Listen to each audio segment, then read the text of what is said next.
Nggak ada pasanganmu yang mau ikut mati denganmu. Misalnya punya pacar kan? Sayangku, cintaku, aku sangat mengasihimu. Ketika kamu mati, dia nggak mau ikut mati samamu. Dia kawin lagi. Alkitab berkata orang yang cerai mati boleh kawin lagi. Iya toh? Nah kalau itu yang kamu perjuangkan dengan meninggalkan Kristus, betapa malang bukan? Kasihan kan? Berpikir lebih jauh wahai anak-anak muda. Jangan karena cintamu, pacarmu, kamu melakukan banyak hal demi pacarmu, demi istrimu, demi suamimu. Kenapa kamu melakukan itu? Aku suka dia, aku mencintai dia. Tapi pernah gak kita melakukan hal yang sama demi cinta kita kepada Kristus? Sedangkan yang dapat menyelamatkan kita hanyalah dia.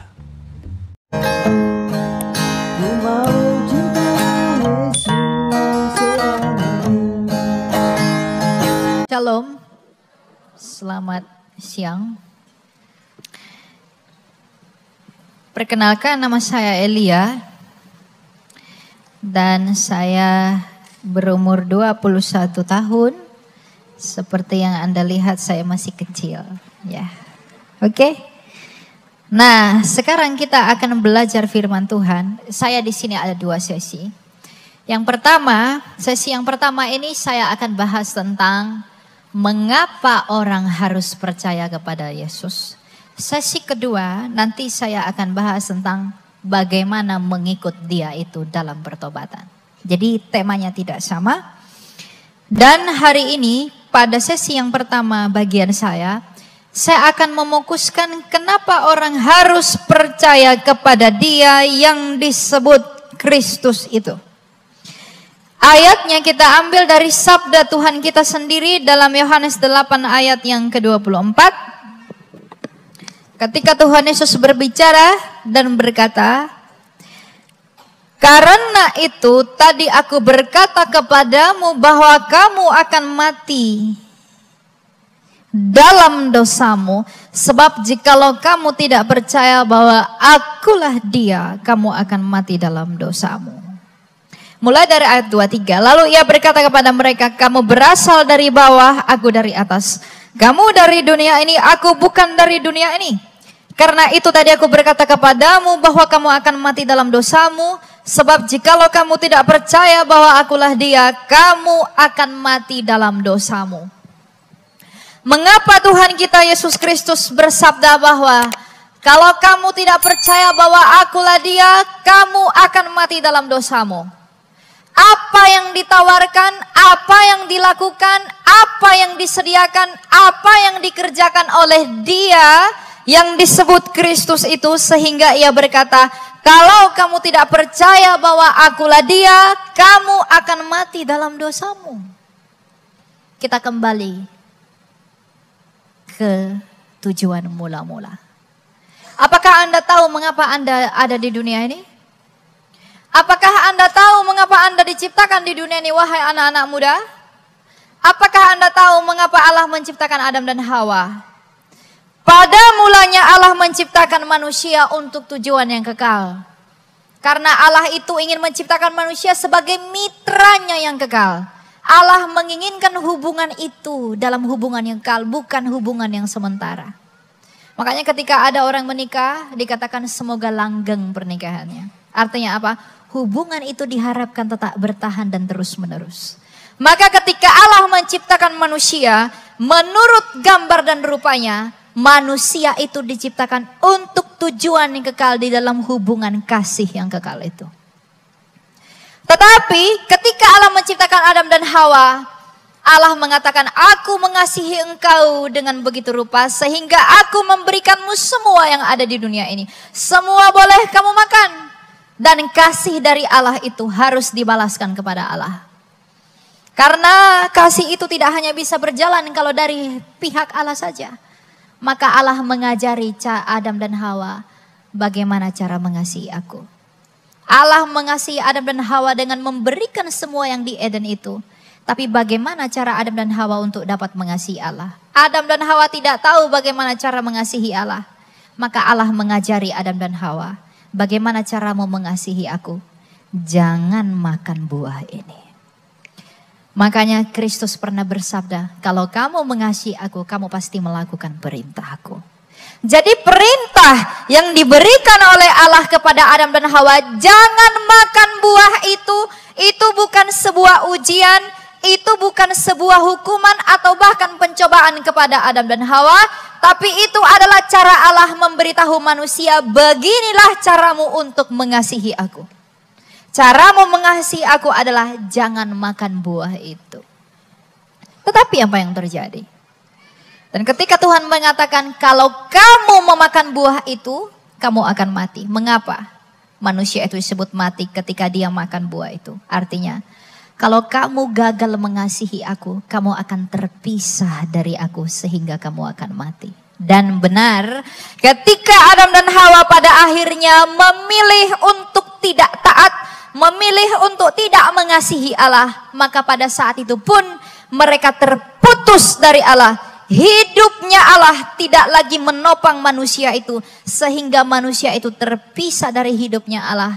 Maka manusia semakin lama semakin menua dan mati. Jadi yang membuat kita mati itu apa? Kita terpisah dari hidupnya Allah. Dan roh kita tidak bisa menopang tubuh kita lebih lama, maka semakin lama kita pun mati. Jadi kematian itu tidak pernah disebabkan oleh Allah. Kematian itu datang dari diri kita sendiri melalui keinginan kita untuk terpisah dari Allah, melalui kegagalan kita mengasihi Dia. Jadi penyebab kematian itu adalah kegagalan manusia untuk mengasihi Allah. Penyebab mengapa ada kematian itu adalah karena dosa yang dilahirkan dari ketidaktaatan kita kepada Allah. Dan bukti bahwa semua orang berdosa adalah semua keturunan Adam telah mati. Dan tidak ada orang di dunia ini yang tidak mati. Itu membuktikan bahwa semua orang ada di dunia ini adalah orang berdosa. Kalau orang tidak percaya kepada dosa, tanyakan pada dia, mengapa ada kematian? Tuhan tidak pernah menciptakan manusia untuk dimatikan seperti teologi yang lain. Allah menciptakan kita untuk hidup yang kekal, tetapi kegagalan kita mengasihi Dia membuat kita terpisah dari Dia sang hidup itu, sehingga kita pun mati terpisah dari Allah. Nah, ketika manusia itu jatuh ke dalam dosa, apa yang dijanjikan oleh Allah kepada Adam dan Hawa, Bapak Ibu? Apakah Dia menjanjikan agama untuk menyelamatkan mereka? Tidak. Apakah Dia menjanjikan kepercayaan? Tidak. Apa yang dijanjikan Allah sejak semula kepada Adam dan Hawa, ketika Adam dan Hawa jatuh ke dalam dosa, Allah berjanji keturunan perempuan ini akan meremukkan kepalamu dan engkau akan meremukkan tumitnya. Jadi yang dijanjikan Allah sejak semula adalah anak laki-laki yang akan meremukkan kepala ular, dan ular itu akan meremukkan tumitnya. Dan sejak saat itulah para nabi bernubuat tentang anak laki-laki ini akan seperti apa. Musa 1200 tahun sebelum Kristus berkata, nanti anak laki-laki itu akan datang seperti aku. Ia akan menjadi pembebas yang sangat besar. Kalau aku pembebasmu dari bangsa perbudakan Mesir, nanti yang akan datang membebaskan kamu dari perbudakan dosa.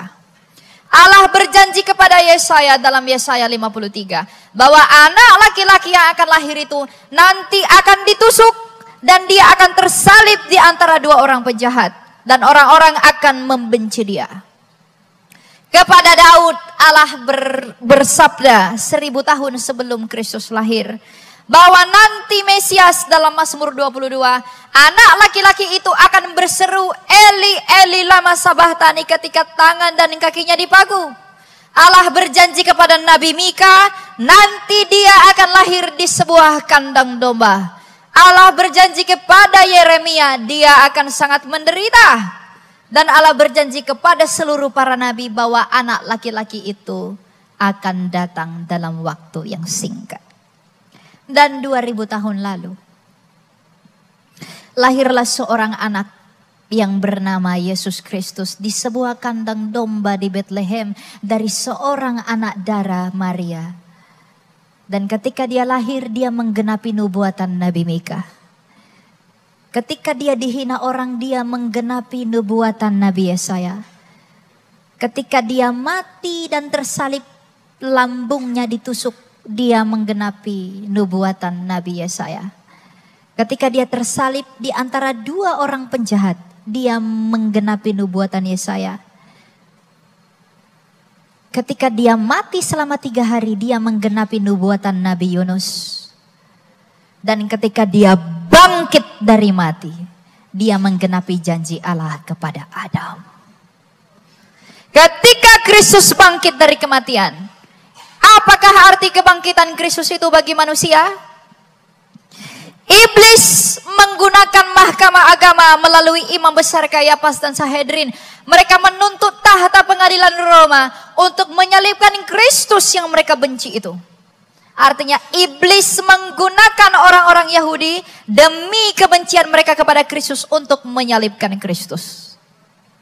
Maka digenapilah firman Tuhan bahwa iblis itu akan meremukkan tumitnya dengan menyalibkannya. Tetapi tidak berhenti di situ. Anak laki-laki itu menginjak kepala ular itu melalui apa? Kebangkitannya.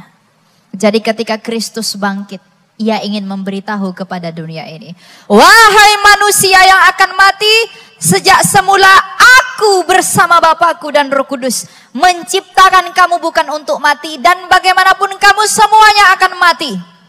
Tapi kini lihat dan pandanglah kepadaku. Aku telah membuktikan kepadamu bahwa aku telah mati dengan maksud memasuki kematian itu. Dan aku telah mengalahkan kematian itu melalui kebangkitanku ini. Yang artinya kematian yang merenggut kamu semua tidak dapat menahan aku lebih lama. Jadi kalau kamu tidak mau di dalam kematian itu untuk selama-lamanya, maka percayalah kepadaku saja agar kamu hidup. Jadi kalau orang ingin hidup yang kekal, kalau orang ingin memperoleh hidup, ia tidak punya alasan untuk menolak Yesus Kristus. Sebab hanya dialah di dalam sejarah dunia ini yang tercatat bangkit yang disaksikan oleh ratusan orang. Dan ketika ia naik ke surga pun ia dilihat oleh banyak orang. Jadi jikalau kamu ingin memperoleh hidup, jikalau kamu ingin hidup dan kamu tidak ingin di dalam kematian itu, maka percayalah kepada Dia yang telah mengalahkan kematian itu melalui kebangkitannya. Apapun agama orang, apapun kepercayaan orang, yang diinginkan orang itu hanya 2. Ada 2 hal, apapun agamanya, dari perempuan manapun dia lahir, dari suku manapun dia berada, di negara bagian manapun dia, ada 2 hal yang wajib ada di dalam batin setiap manusia. Yang diinginkan oleh manusia adalah hidup. Oleh karena itu semua orang di dunia ini berusaha cari uang banyak-banyak demi perut agar dia bisa tetap hidup, bukan? Kamu bekerja susah payah demi apa? Itu bukan demi uang, tapi demi memperjuangkan hidup melalui uang. Anak-anak muda kuliah sekolah tinggi-tinggi untuk melayakkan hidupnya itu untuk apa? Untuk hidup.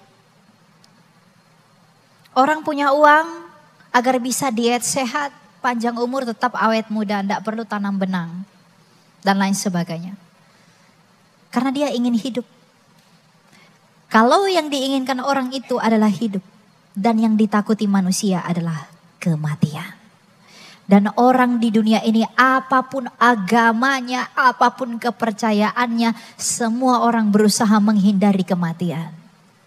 Dia sakit dikit pergi ke rumah sakit berobat, biar dia nggak semakin parah dan lalu mati. Orang pergi kemana-mana hati-hati ya, biar kamu nggak jatuh karena takut kepada kematian. Yang diinginkan oleh batinmu sebagai manusia adalah hidup, dan yang ditakuti oleh batinmu adalah kematian. Kalau yang diinginkan jiwamu itu adalah hidup, yang ditakuti oleh jiwamu adalah kematian, maka pandanglah Dia, Yesus Kristus dari Nazaret itu, yang telah hidup kembali dan mampu memberikan hidup yang bisa memuaskan keinginan jiwamu, dan telah mengalahkan apa yang ditakuti oleh jiwamu, yaitu kematian melalui kebangkitannya. Makanya Kristus pernah bersabda, datang dan marilah kepadaku, sebab aku dapat memberikan kelegaan kepada jiwamu. Jadi keinginan jiwa, keinginan batin manusia itu hanya hidup. Kamu capek bekerja, kamu capek beranak pinak dan lain sebagainya itu untuk mempertahankan hidup. Tapi bagaimanapun, kita tak akan bisa hidup untuk selama-lamanya karena dosa yang di dalam kita. Maka Kristus Tuhan kita yang mulia itu pernah berkata, di luar aku kamu tak dapat berbuat apa-apa. Sebab di manakah Kleopatra yang agung itu? Di manakah Ptolemy? Di manakah pemimpin Raja Media Persia? Di manakah pemimpin Babilonia? Di manakah Pontius Pilatus yang mendakwa Kristus Tuhan kita? Di manakah imam besar Kayafas hari ini? Di manakah pembesar dan pemimpin dinasti Tionghoa? Di manakah mereka semua hari ini? Di dalam tanah. Artinya kekayaan mereka yang begitu besar, kuasa mereka yang begitu agung, tetap tidak dapat menyelamatkan mereka dari satu hal, yaitu kematian. Karena sampai hari ini mereka masih ditelan oleh bumi.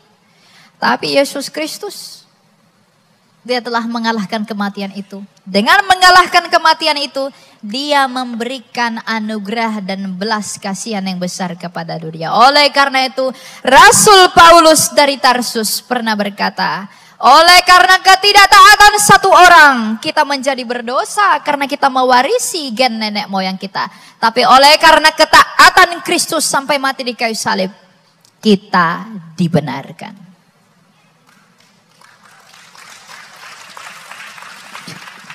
Dan yang paling penting, di awal tadi saya katakan kita jatuh ke dalam dosa karena kita gagal mengasihi Allah. Taatnya Kristus mati di kayu salib adalah tanda kasihnya yang berhasil. Artinya kasih Kristus ketika disalib itu, Dia sampai mau mati di salib. Dia berkata, aku datang untuk bukan melakukan kehendakku tapi melakukan kehendak Bapakku. Ketika Kristus rela mati sampai di kayu salib, itu untuk membuktikan kegagalanmu mengasihi Dia digantikan oleh keberhasilan Dia mengasihi Bapaknya. Oleh karena itu, wahai manusia, kamu tak akan dapat memperoleh hidup di luar dari dirinya. Jadi kalau ada anak muda mempersatukan diri dengan orang-orang yang tidak mempercayai Kristus, menjual Yesus demi uang seperti yang tren hari-hari ini, menjual Kristus demi wanita, menjual Kristus demi pria. Apakah wanita yang kau perjuangkan itu? Apakah uang yang kau perjuangkan itu? Apakah pria yang kau perjuangkan itu dapat menolongmu pada hari penghakiman yang menakutkan itu? Tidak akan pernah bisa. Sebab siapakah orang kaya yang tidak mati? Siapakah orang baik yang tidak mati? Siapakah orang cantik yang tidak mati? Siapakah orang tampan yang tidak mati? Artinya, apapun yang kau miliki di dunia ini tak akan dapat menolongmu dari tawanan kematian yang mengintai kamu. Maka benarlah sabda Tuhan kita Yesus Kristus yang berkata bahwa memang kamu tak dapat berbuat apa-apa di luar aku. Jadi kalau tujuanmu untuk hidup, bukankah kamu sedang berlelah? Bukankah kamu sedang berjuang demi hidupmu, anak-anak muda? Kamu sekolah, capek, bekerja, apa segala macam. Apa yang kau inginkan? Apa yang kau kejar? Bukankah hidup yang kau mau? Kalau kamu tahu bahwa hiduplah yang kau mau, hidupmulah yang sedang kau perjuangkan, dan kita tahu bahwa kita tidak akan dapat mencapai kekekalan itu, maka apakah alasanku untuk menolak Dia yang telah hidup kembali dari kematian itu? Tidak ada. Tidak ada alasan bagi manusia untuk menolak Yesus selain daripada kesombongannya. Tidak. Banyak anak muda yang berkata, aduhlah di luar Yesus enggak apa-apa lah. Yang penting berbuat baik, yang penting. Siapakah orang paling baik yang kau kenal yang tidak mati? Adakah perbuatan baik di luar Kristus? Mungkin ada yang mirip. Tapi ingat, itu tidak lahir dari kesucian. Itu lahir dari noda.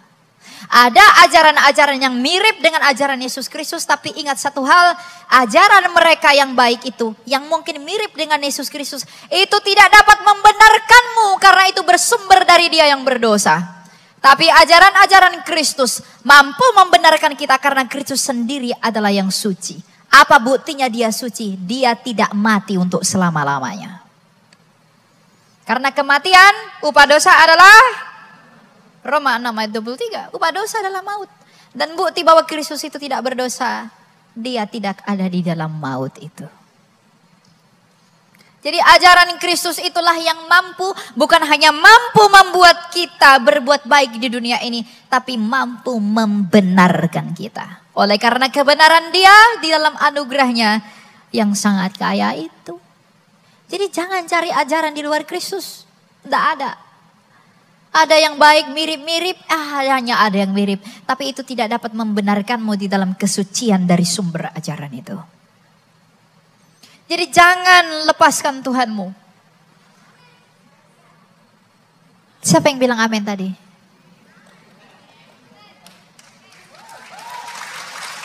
Ya. Hanya satu orang tadi yang ngomong. Ya, saya berharap kita bertemu kembali di dalam pengadilan Tuhan ya. Ya. Jadi jangan tinggalkan dia. Ini pelayanan saya ini muncul tuh untuk anak-anak muda yang liberal. Anak-anak muda sekarang tuh banyak liberal. Ngapain saya percaya Yesus, yang lain juga ajarin yang baik? Iya. Itu cara terhalus iblis untuk menipumu. Sebab iblis itu menyamar sebagai malaikat terang. Kalau yang baik-baik, iblis menawarmu tidak dengan muka yang menyeramkan. Dia tampan, gagah, cantik untuk menawar dan memikat hatimu. Mereka melakukan perbuatan baik di dalam maksud yang jahat. Jadi berhati-hatilah. Rasul Paulus kepada jemaat di Kolose berkata, jangan kamu mau ditawan oleh filsafat yang kosong. Ajaran sesat itu bukan ajaran yang berbeda kontras. Bukan. Yang mirip-mirip. Makanya barang palsu itu bukan yang beda. Artinya orinya merah dia jadi kuning. Enggak. Dia tetap merah. Jadi kalau berkata bahwa di luar Yesus ada keselamatan. Di luar dia ada keselamatan. Kalau Anda berani mengatakan di luar Yesus ada keselamatan. Tunjukkanlah satu pribadi yang telah melakukan seperti yang Kristus lakukan itu. Yang mati dan bangkit dalam sejarah dunia. Tidak ada. Jadi ketika dia bangkit dari kematian, itu memberikan kita pengharapan yang baru. Makanya ayat Alkitab berkata, sekiranya ia tidak bangkit, maka sia-sialah kepercayaan. Kamu percaya kepada A, B, C, dan D, F, G, H, I, J, K, L, M, N. Kamu percaya kepada itu semua. Mampukah itu menghidupkanmu? Tidak. Karena mereka pun tak dapat menyelamatkan diri mereka sendiri. Mereka tak dapat menolong diri mereka sendiri. Jadi kalau ada orang menjual Kristus demi hal-hal yang ada di dunia ini, sungguh malang sekali. Karena mereka berpikir mereka dapat menyelamatkan diri mereka sendiri. Padahal apa yang mereka perjuangkan itu pun tak akan mereka bawa ketika mereka mati ke dalam tanah. Dalam hal ini uang, pasanganmu. Enggak ada pasanganmu yang mau ikut mati denganmu. Misalnya punya pacar kan? Sayangku, cintaku. Aku sangat mengasihimu. Ketika kamu mati, dia enggak mau ikut mati samamu. Dia kawin lagi. Alkitab berkata orang yang cerai mati boleh kawin lagi. Iya toh? Nah kalau itu yang kamu perjuangkan dengan meninggalkan Kristus. Betapa malang bukan? Kasihan kan? Berpikir lebih jauh wahai anak-anak muda. Jangan karena cintamu, pacarmu. Kamu melakukan banyak hal demi pacarmu, demi istrimu, demi suamimu. Kenapa kamu melakukan itu? Aku suka dia, aku mencintai dia. Tapi pernah gak kita melakukan hal yang sama demi cinta kita kepada Kristus? Sedangkan yang dapat menyelamatkan kita hanyalah dia. Lalu kita menyebut diri kita Kristen? Dan kita menyebut diri kita, saya diselamatkan. Alkitab berkata, ujilah dirimu sendiri. Jadi mutlak tidak ada keselamatan, tidak ada jawaban di luar Yesus Kristus itu kalau kamu mau hidup dan kamu mau dibebaskan dari kematian. Tidak ada. Makanya dalam Efesus yang keempat, apa yang dilakukan oleh Kristus ketika dia bangkit dari mati? Efesus 4, itulah sebabnya dikatakan, tatkala ia naik ke tempat tinggi, ia membawa tawanan-tawanan, ia memberikan pemberian-pemberian kepada manusia. Bukankah ia telah naik berarti bahwa ia juga telah turun ke bagian bumi yang paling bawah? Ia yang telah turun, ia juga yang telah naik jauh lebih tinggi daripada semua langit untuk memenuhi segala sesuatu. Jadi ketika dia dikatakan ia naik ke tempat tinggi karena ia pernah turun ke tempat ini. Ia turun ke tempat ini untuk membebaskan kita dari hal yang tak dapat kita kalahkan, yaitu maut dan kuasanya. Makanya dalam 1 Korintus 15, apa yang dikumandangkan oleh Rasul Paulus kepada jemaat di Korintus tentang maut itu? Apa yang Rasul Paulus sampaikan sebagai bentuk pengharapan kepada jemaat di Korintus? 1 Korintus 15 ayat 54 dan 55. Sesudah yang dapat binasa ini mengenakan yang tidak dapat binasa, dan yang dapat mati ini mengenakan yang tidak dapat mati, akan digenapi firman yang tertulis, maut telah ditelan dalam kemenangan. Hai maut, di manakah kemenanganmu? Hai maut, di manakah sengatmu? Ketika para rasul ini melihat betapa hebatnya Yesus Kristus itu mengalahkan kematian. Ketika para rasul ini melihat betapa dipermalukannya kematian itu. Makanya semua rasul rela mati dan tidak takut mati demi Kristus. Karena mereka telah melihat, Kristusku yang kulayani telah mengalahkan kematian. Apakah alasanku takut kepada kematian itu? Makanya Petrus ketika disalib terbalik di Roma, dia sembari menginjili sambil dicambuk-cambuk. Paulus ketika kepalanya dipenggal di Roma, dia juga sambil menginjili. Andreas, Bartolomeus dan semua rasul, mereka berkata apa? Kamu pikir aku takut mati? Tidak, karena Tuhan yang sedang kuperjuangkan dalam beritanya, dalam Injilnya, itu telah mengalahkan apa yang paling ditakuti oleh manusia, yaitu kematian. Makanya Rasul Paulus berkata, kalau hidup adalah Kristus, maka mati adalah keuntungan. Ada yang mau mati di sini? Tidak takut mati tidak sama dengan cari mati. Jadi habis dari sini jangan Anda bilang, oh Elia bilang tidak perlu takut mati lalu Anda menabrakkan diri. Tidak boleh. Kalau hidup kita adalah Kristus itu, maka mati adalah sebuah keuntungan bagi kita. Itulah yang membedakan kita dengan orang yang di luar Kristus, Bapak Ibu. Orang di luar Kristus tak punya pengharapan setelah kematian yang pasti. Tidak ada. Tapi kita bukan hanya kepastian, tapi karena ia telah membuktikan di dalam peristiwa sejarah ini. Bahwa hanya akulah yang mampu menyelamatkanmu, kata Kristus Yesus, Raja yang tak berkebinasan itu. Maka datanglah kepadaku, wahai manusia yang berdiri di tepi jurang maut kebinasaan. Kita ini semua berdiri di tepi jurang maut kebinasaan. Bergeser dikit, kita jatuh ke dalam dakwaan. Maka dia memanggil kita, wahai anak-anakku, lihatlah aku dan apa yang telah kulakukan. Maka benarlah sabdanya dia, akulah kebangkitan dan hidup. Barang siapa percaya kepadaku tidak akan mati melainkan hidup kembali. Dan dia tidak hanya omong-omong doang. Dia buktikan itu. Gak mungkin rela para rasul kalau cuma Yesus ngomong begitu aja tapi dia mati lalu membusuk. Tidak mungkin para rasul rela mau mati demi Kristus. Gak mungkin.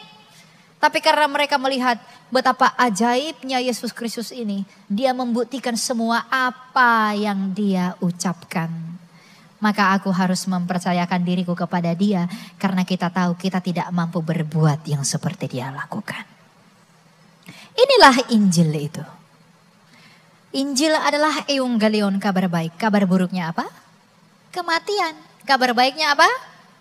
Kehidupan. Kabar buruknya apa? Perpisahan. Kabar baiknya apa? Perdamaian. Makanya ketika Kristus mati di kayu salib, tirai yang menghalangi ruang kudus dan ruang maha kudus dirobek oleh Kristus. Artinya tidak ada lagi pemisah antara Allah dengan manusia di dalam kurban Kristus yang sempurna. Makanya kita bisa menyebut dia sebagai Bapa. Ada nggak di luar iman kita yang bisa menyebut Allah sebagai Bapa? Tidak ada. Anda diberi privilege untuk menjadi anak-anak Allah. Anak-anak Allah, kita disebut anak-anak Allah oleh karena anak tunggal Allah itu. Jadi tidak ada kekayaanmu selain daripada kemenangan Kristus itu. Tidak ada. Jadi kalaupun kamu mencari di dunia ini, carilah, tidak apa-apa. Tapi jangan kamu pernah mencari itu lebih tinggi daripada pencarianmu akan Kristus. Sebab bagaimanapun, akhir dari semua kita adalah kematian. Tapi bagaimana nasib kita setelah kematian itu ditentukan apakah aku di dalam dia atau di luar daripada dia. Dan anak-anak muda jangan bilang, aku belum sanggup berpikir ke sana dan aku belum mau, aku masih muda. Ingat, orang lebih muda dari kamu sudah mati. Banyak mati. Aku masih muda, aku belum waktunya berpikir seperti itu. Orang lebih muda dari saya banyak mati loh. Maka berikan jiwamu itu secara pasti kepada Kristus. Nah, kalau kita tahu bahwa hanya Kristus itulah alasan kita hidup, dan hanya oleh karena dia kita hidup, karena ia telah membuktikan itu di dalam apa yang telah dia lakukan, di dalam karyanya, di dalam salibnya, maka sekarang ini marilah kita mempersiapkan diri untuk menyambut kedatangannya, tetap tekun dalam iman, bertanding di dalam penderitaan hingga mencapai akhir yang sempurna. Bukan oleh karena kesempurnaan kita, tapi karena kesempurnaan kasih karunia Allah itu.